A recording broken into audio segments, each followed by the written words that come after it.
Good morning mga boss, nandito po tayo ngayon sa Divisoria sa Maynila at para po tignan ang mga presyo po ng mga uniforme ng ating pong mga chikiting dahil po nalalapit na ang pasukan. Ayan, magandang araw po. Magandang araw. Ayan, tanongin po namin kung nagbago po ba ang presyo po natin. Sa ngayon, hindi naman. Talagang ganun lang yung mga presyo natin. Nami-maintain pa rin. Kasi depende sa stock. Kasi nagkakaubusan no tayo ng stock. Ba't nagkakaubusan na yan? Ang dami bumibili. Depende kasi iba-iba klase ng tela ng uniform natin eh. Meron talagang mga mamimili na marunong kumilatis. Kaya talagang tapat yung mga presyo na nababagay sa mga tela nila.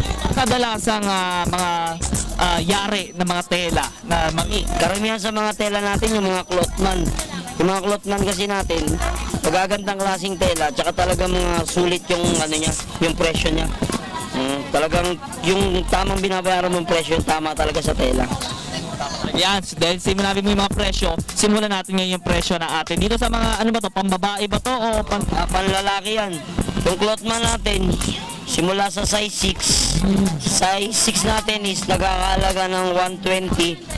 Ang size 8, 130. Bawat size by 10 pesos lang naman ang patong natin. Depende rin sa dami ng kukunin nila. Pero 160 ang simula. 110 na simula. Pero ano yung pinakamataas na niya? Sabihin natin. Natin siya sa XL, makukuha mo siya ng 180. Pero nag-wholesale ko halimbawa, may discount na. Kunyari marami. Depende yung sa dami kasi kung talagang wholesale, mas mababang presyo. Mas mababa talaga sa presyo. Depende. Dito naman sa mga, ito yan dito no? Dito sa mga style, ito pang babae yata. Ganun lang yung pambabae at panlalaki, parehas lang yung presyo niya. Bali ang pinagkaiba lang naman yan, yung tela niya. Dalawa kasi yan, isang clothman, isang tetron. Magkano yun doon sa isa? Yung sa clothman, mas mababaw yan. Magsisimula tayo sa presyo ng 90 pesos hanggang 160 pesos o yun. Pinaka-XL na o yun. Dito naman tayo sa mga, ano pa ba yung nandiyan natin, sa mga skirt dito. Nasa magkano po? Yung skirt naman natin, size 35 hanggang 4X, magsisimula ko siya sa size 35 hanggang 80, magsisimula siya sa presyo ng 100 hanggang 160. 100 to 160 lang, so mura pa pala. Mas ganun lang naman, hindi naman nagtataas kasi depende kasi sa ano yan, klase ng tela. Klase na talaga ng tela. Hindi dahil papalapit na yun. Hindi ko kami nagtataas ng presyo, boss. Depende talaga sa klase ng tela. Mas bumababa nga ako pag pasukan eh. Dito, nakita ko kanino dito may mga nakaset na kayo, no? Nasa magkano yung ganyan? Pag set naman, mas makakamura sila. Kung yung small size natin, makukuha ko nila ng 220 isang pares. Hindi rin sa size yan. Kung sa medium naman, makukuha mo siya ng 240, 260. 260 na yun. Isang set na yun. Parang nakita ko dito, yan mga boss, nakikita nyo po dito na talagang, andito na yung mga kulay, ano? Lahat ng klase ng tela na gusto nila nandiyan dyan, no? Kompleto yan eh. Iba't ibang klaseng kulay ng tela. May color, kung nga MMDA may color coding, ikaw din kuya may color. Lahat naman tayo may color coding eh. May color. Nakapasok tayo sa International Color of Signal. Color of, may invento si kuya, color of signal. Ito dito sa mga ganitong style, sa magkano po? Yung skirt natin, size 45, 120 ho yan. 120 po yung ganito, sa mga dark blue. Dito sa mga gray. Sa gray natin, ganun din ho yan, walang pinagkaiba. Pare-parehas lang ho yung kulay, pare-parehas ang presyo, depende sa size. Okay, dito sa mga khaki pants natin, sa magkano? Ang small natin yan, magsisimula sa 90, tapos medium 100, large 110. Ang XL natin, 110 din. 2X tsaka 3X, 120. Yung 4X lang ang 140. 4X lang ang 140, ano? Dito sa ito yung mga pambata, ano?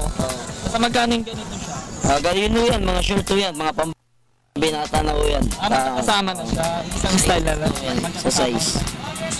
Okay, kuya, yung mga polo ba ninyo, hindi ba madali bang parang isang gamit na lang? Hindi ho naghihimol-mol to. Kasi yung mga clothman ho yan, dalawa kasi klase niyan eh. Yun nga ho yung tetron tsaka yung clothman. Mas magandang klase ho kasi yung tetron talaga. Talagang tumatagal ho yan kahit hindi ho basta-basta nangingitim. Hindi basta nangingitim ha? Kasi baka mamaya, mga boss, di ba pag isasota lang ng bata, baka mamaya madali. Hindi naman. Kasi sa tamang presyo, tamang tela rin talagang dapat ibigay mo. May payo mo po sa ating mga kababayan na lalo po ngayon, magpapasukan. Dapat mas mamili sila ng mas maaga kasi talagang nagkakaubusan ng stock. Tapos lalong-lalo na kilatisin nila yung mga tela na kinukuha nila. Ibitahan mo na din sila. Pangalan mo? Mga kabarangay, pasok na kayo dito sa Divisoria. Oras na ng pamimili. Salamat. Ayan, sila pangalan po ninyo. Albino.